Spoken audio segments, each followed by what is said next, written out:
Alright guys, welcome back. Now we're going to start our schnitzel. Traditionally, they use veal. We are going to be using pork. These are simple pork loin cuts.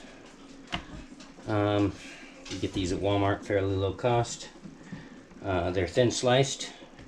Ordinarily I would get a pork loin and I would slice it thin, but these are thin enough. Sometimes you get chops, butterfly them out. But basically the idea is you want thin. Now, most recipes that call for this will tell you to put your meat in between saran wrap and beat it with a hammer. But not me. We use a rock. This is a piece of lava rock that my aunt got from Hawaii, and it's been her schnitzel rock for decades now, and there's a reason why it works. It works because it simply does. So basically we're going to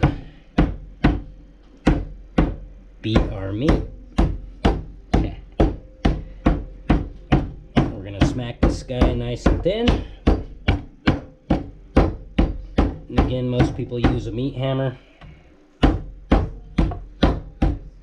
found the rock incredibly successful. How thin you want it is dependent on you and who you're cooking it for. Generally, for my family, I like to keep them a little bit thicker because we're meat eaters, and I want a schnitzel, not a piece of paper. So we're gonna go ahead and smack the hell out of these guys for a little bit. You can do this with steaks, you can do this with chicken. Chicken doesn't work as well. If you're into the Japanese cuisine, tonkatsu, which is a fried pork cutlet, breaded pork cutlet, is actually much the same exact method of cooking.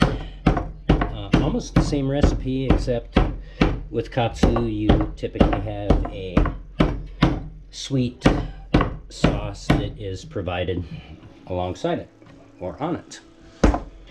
So we're gonna smack these guys around a little bit, and you can see how quickly we can crunch through these.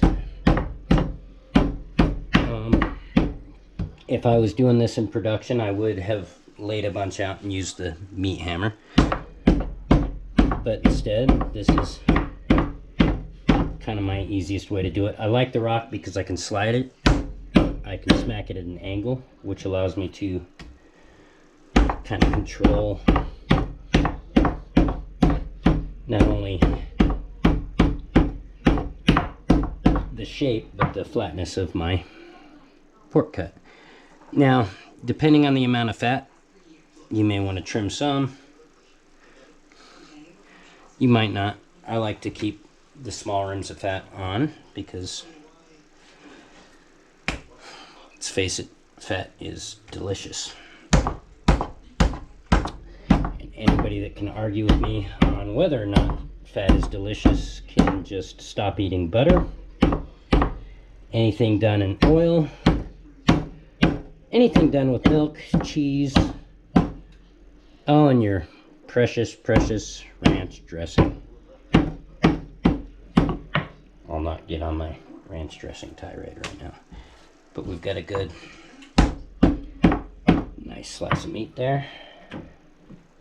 We're going to go ahead and do the last of these, and then we're going to prepare an egg wash. Now, important to note when we do the egg wash, a lot of people generally, when they flour or batter something, it's a general 3-step process. It's flour, egg wash, and then batter, whether it's panko crumbs, bread crumbs, whatever it is, and then off to the side. We will not be flouring these. We will be skipping that step entirely. We will go straight from egg wash to breadcrumbs. And the breadcrumbs are crucial, at least with my family and myself, as to the type, because anything else just ain't the same. And we use Progresso Italian style. Must be Italian style, must be Progresso. I've substituted before multiple times with multiple different things, to include different Progresso brand breadcrumbs. It just ain't the same. It's gotta be Progresso Italian style breadcrumbs. So here we are on our last loin here. We're gonna go ahead and finish him out.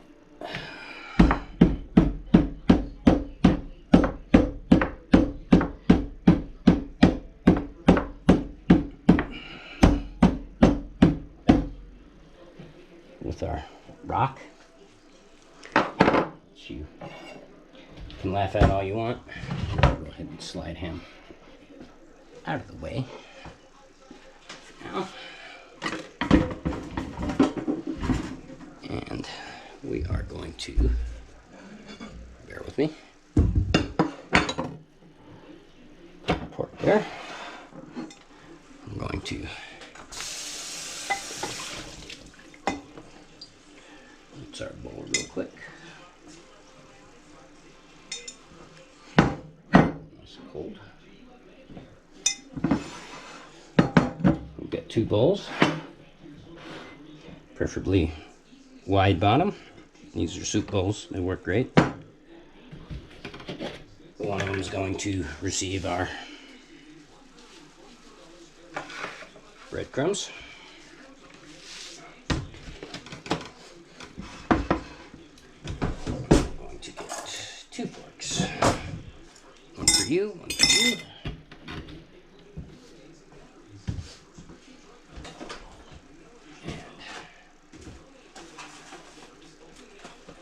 Now, if you are concerned with costs, as is the world,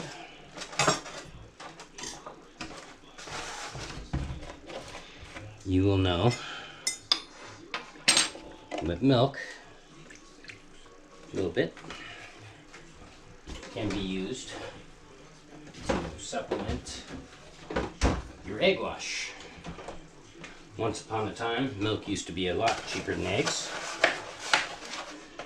Nowadays, it's all incredibly expensive. We're going to bloop.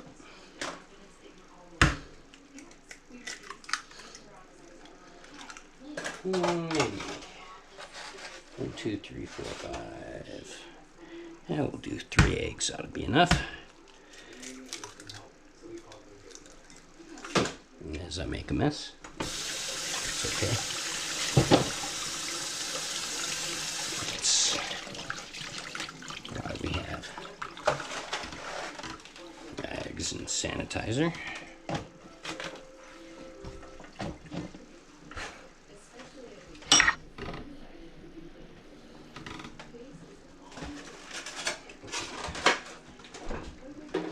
This guy away. And we're going to do 2 things. We're going to take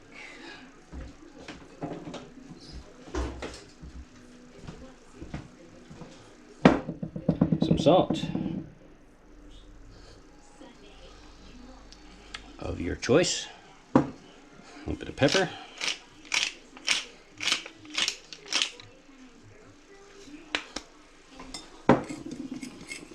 in to our breading.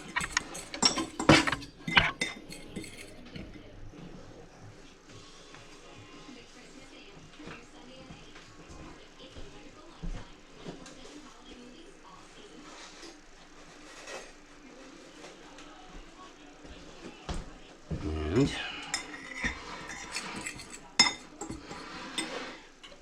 our eggs and milk. Bear with me, I'm kind of cleaning up as I go here. There's our egg wash. Basically scrambled eggs. Now if you're breading fish or something along the lines, what you would typically do is the same method here. A lot of times we would mix cornmeal with the breadcrumbs, or do just straight breadcrumbs or straight cornmeal. Either or. Different combinations, different recipes, different things.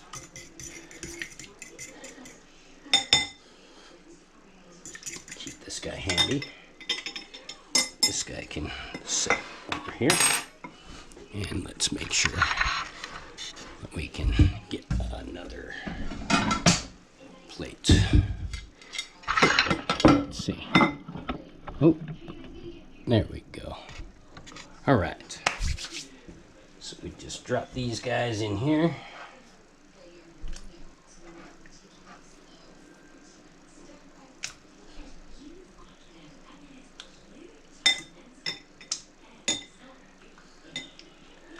And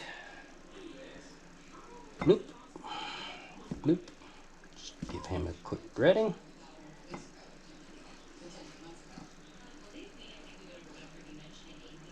And there we go. And then we just kind of do the same thing. Bloop, bloop. Just like that. And there we go.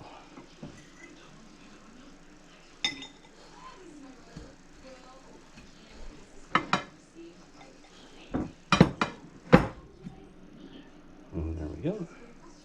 There's 3. You can see how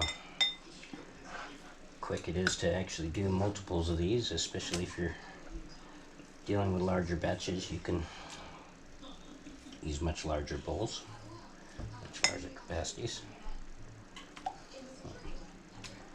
You know, do pans and pans of them if you wanted to be Mr. Production, which I've done before.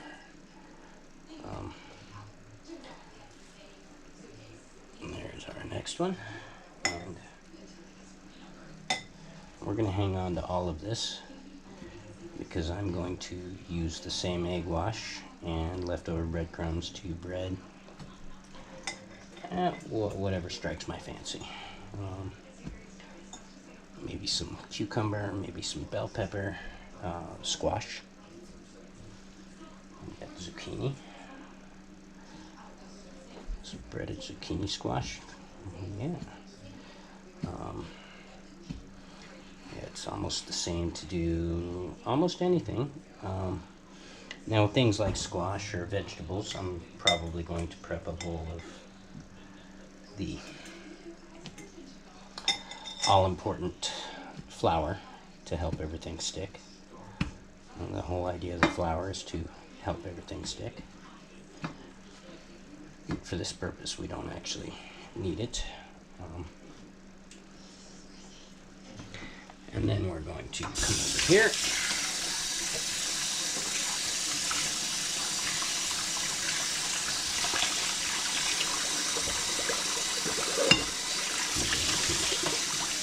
Get rid of you.